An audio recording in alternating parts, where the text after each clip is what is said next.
Hello everyone, welcome to our channel. In this video, we are going to talk about JSON data and how you can use it in a web API.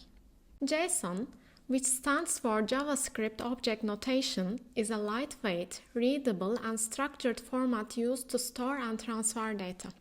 It's independent of programming languages, but it's supported by almost all of them. You can check out the previous video if you would like to see how we built everything up to this point, but you don't have to. We'll cover everything you need to know right here in this video. If you'd like to have the code for this lesson, just leave a comment below. Let's start by duplicating the controller from our previous lesson to make things easier. Then clean up the previous code in the duplicated controller and rename it. I'll create an example product class to demonstrate JSON data. We've already learned the get method in detail. For this demonstration, let's create a get method that returns a product we define statically, just to keep things simple. In the upcoming videos of this series, we'll return a product from the database. Run the project.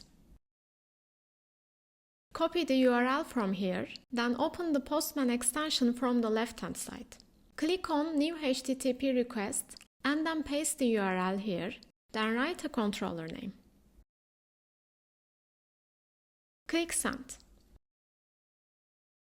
In return, we receive our product in JSON format. Let's take a look at the structure of the JSON data. We have a key value structure where the values can be a string, number, boolean, object, or an array. Product class already demonstrates the string, number, and boolean. Let's demonstrate an object in JSON data. I'll add a category class to the project. This class will include the list of products. Then, in the get method, this time I'll return a category that has 2 products in it.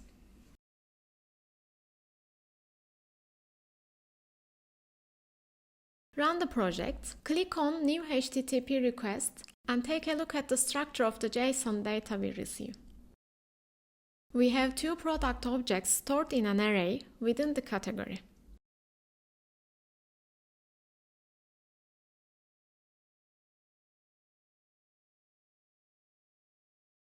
That's it. Thank you for watching. Please don't forget to subscribe to our channel and like the video to support us. Leave a comment below if you have any questions.